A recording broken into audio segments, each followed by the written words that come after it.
Quick! Quick!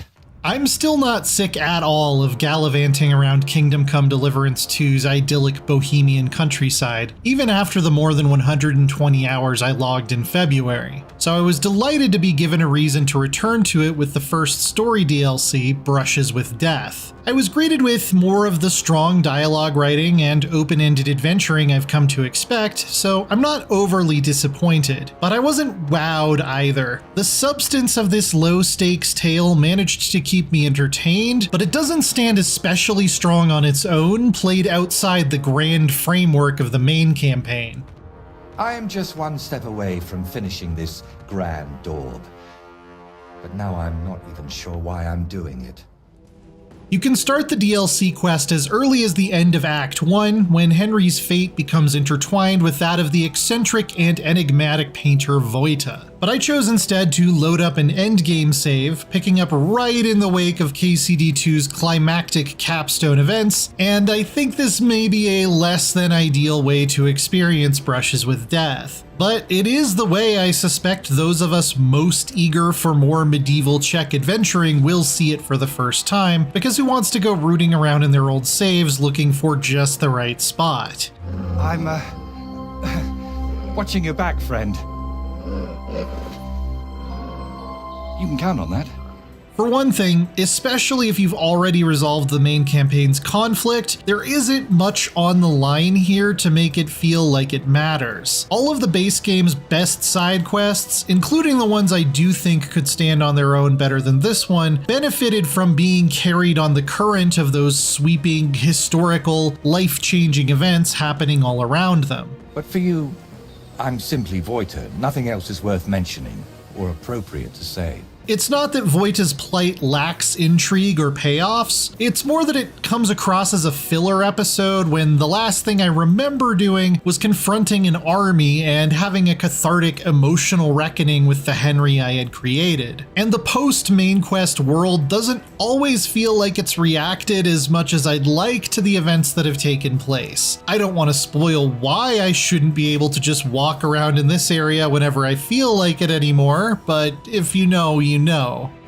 The pacing also is just a little bit odd when playing through it in a straight shot with no other distractions, like going out of my way to uncover more of the map or discovering a whole new settlement. It took me around 12 hours, and you could probably knock it out a good deal quicker if you don't believe, like I do, that indulging in the temptation of fast travel is one of the 7 deadly sins of open world RPGs. Running through these objectives feels a little plodding at times, and there are a few too many quest steps that simply require you to ride somewhere and get an item or talk to a guy. That might not have been as much of an issue if I hadn't already finished everything else, so there's no more possibility of getting caught up in a completely unrelated, unexpected adventure along the way. Those moments were a big part of Kingdom Come's charm.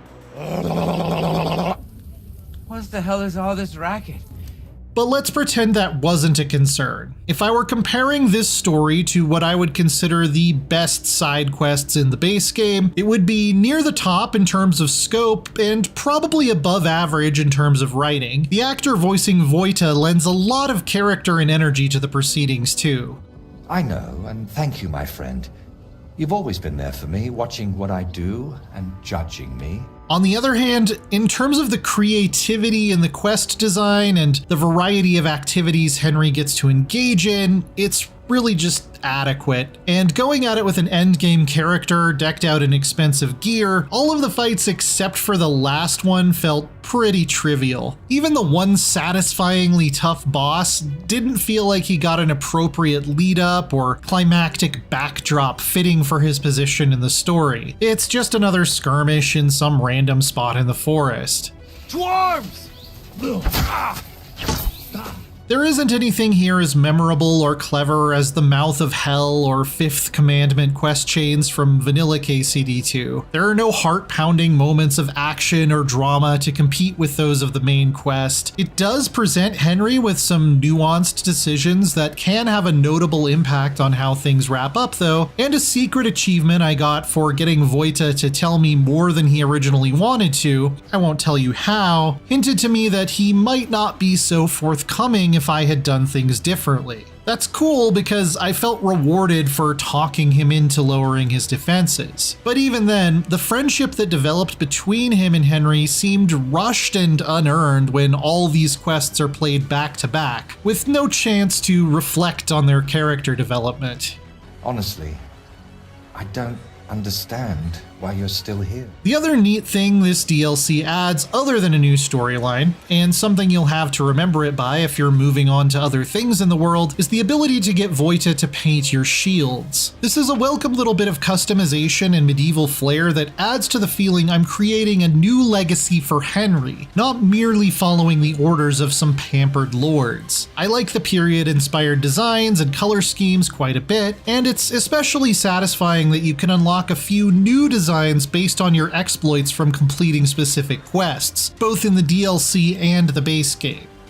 I'm here because you're my friend. And I'm definitely not going anywhere. Again, I think I'd have reacted to Brushes with Death much more favorably if it had been one part of a new playthrough rather than a late addition I was returning to months later. Its relationships would have had more time to brew, I would have spent more time pondering its mysteries while I was out exploring the forest or getting distracted by other quests, and its conclusion might have felt more satisfying if it didn't have to directly follow the total showstopper that was the last several hours of the main story. But instead of it serving as a nice little seasoning to a 3-course meal, as I suspect it was intended to, I was just emptying the entire pepper shaker into my mouth after clearing my plate. I do also have to mention that this patch introduced a new graphical bug for me that was quite persistent and distracting, as I'm sure you can see throughout this footage. Especially in and around castles and towns, entire buildings and rock formations would flicker out of existence as higher detail versions loaded in. I'm playing this on the exact same hardware I used for the base game, an RTX 4070 Super, Ryzen 7 3700X, 32GB of RAM, and a SATA SSD, with the latest NVIDIA drivers, and I've never seen this before I loaded up Brushes with Death. Try as I might, I couldn't find any combination of graphics settings that would get rid of it. Hopefully it gets fixed soon, but I can only tell you about my experience, and it was definitely affected by these unfortunate novel tech issues. I am the ruler of the corrupted and the damned, and you are coming with me straight to hell.